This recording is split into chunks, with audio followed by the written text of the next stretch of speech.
ଆମେ ଡିସ୍କସନ୍ କରିବା ଯେଉଁ ଆମର OTET 2023 ରହିଛି, ଯାହାକି ଏବେ 2024 ହେଲାଣି ଏବଂ OTET ମାନେ କେବେ ଆସିବ ସେ ସମ୍ପର୍କରେ ଆଜି ମୁଁ ଆପଣମାନଙ୍କ ସହିତ ଟିକେ ଅପଡ଼େଟ୍ ଦେବାକୁ ଚାହୁଁଛି ଏବଂ JET ସେକେଣ୍ଡ ଫେଜ୍ ମାନେ କେତେ ପର୍ଯ୍ୟନ୍ତ ଆସିବ, ଓକେ, ତା ସମ୍ପର୍କରେ ବି ମୁଁ ଆପଣମାନଙ୍କ ସହିତ କିଛି ଡିସ୍କସନ୍ କରିବାକୁ ଯାଉଛି।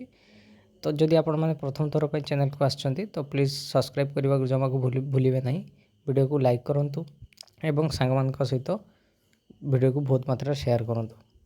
ଦେଖନ୍ତୁ ଫ୍ରେଣ୍ଡସ୍, ମୁଁ ଯେମିତି ୟା ପୂର୍ବରୁ ମଧ୍ୟ ମୁଁ କ'ଣ କରିଥିଲି ନା, ଯେଉଁ BSc ରହିଛି କଟକ ଯେଉଁ ହେଡ଼୍ ଅଫିସ୍ ରହିଛି, ମୁଁ ସେଠାକୁ ଯାଇଥିଲି ଏବଂ ସେଠି ସେମାନଙ୍କୁ ପଚାରିଥିଲି ଯେ ସାର୍ 2023 ମସିହାରେ ତ OTET ଆସିନାହିଁ, ଓକେ, ତ 2024 ଯେଉଁ ମୁଁ ଯାଇଥିଲି ଜାନୁଆରୀ ମାସରେ ଯାଇଥିଲି, ଓକେ, ତ ସେଠି ସେମାନଙ୍କୁ ଏହି ପଚାରିଲା ବେଳକୁ ସେମାନଙ୍କର ଆନ୍ସର୍ କିଛି ଥିଲା, ଓକେ, ଯାହାକି ମୁଁ ଆପଣଙ୍କ ସହିତ ଭିଡ଼ିଓରେ ମୁଁ ମଧ୍ୟ କହିଛି।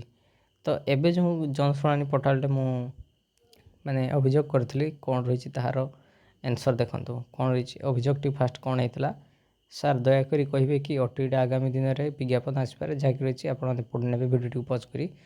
ଆନ୍ସର୍ ସେମାନଙ୍କର କ'ଣ ଆସିଛି ଦେଖନ୍ତୁ, you may watch to the advertisement to be publish in future, okay. ତା'ମାନେ ମୋତେ ସେଠି ଯାହା ମାନେ ସାମ୍ନାସାମ୍ନି କୁହାଯାଇଥିଲା ଏଠି ମାନେ ପୋର୍ଟାଲ୍ ମାଧ୍ୟମରେ ମଧ୍ୟ ସେୟା କୁହାଯାଇଛି। ତା'ମାନେ ଆପଣମାନେ କନଫର୍ମ ହେଇଯାଆନ୍ତୁ, କୌଣସି ପ୍ରକାରର ମାନେ କିଛି ଅପଡ଼େଟ୍ ନାହିଁ OTET ସମ୍ପର୍କରେ, ଓକେ। ଏବେ କୌଣସି ପ୍ରକାରର ମୁଁ ଯେତିକ ମାନେ ମୋ ନଲେଜରୁ କହୁଛି, କୌଣସି ପ୍ରକାରର ଅପଡ଼େଟ୍ କିଛି ନାହିଁ। ମୋତେ ସେଦିନ ଯାହା କହିଥିଲେ ଏବେ ମଧ୍ୟ ଠିକ୍ ମାନେ ଲେଖିକି କପି ପେଷ୍ଟ କରିଦେଇଛନ୍ତି, ଓକେ।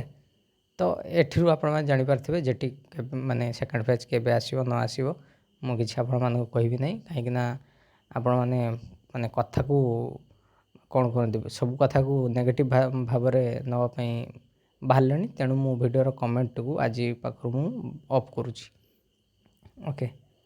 ତ ଭିଡ଼ିଓକୁ ଲାଷ୍ଟ ପର୍ଯ୍ୟନ୍ତ ଦେଖିଥିବାରୁ ବହୁତ ବହୁତ ଧନ୍ୟବାଦ।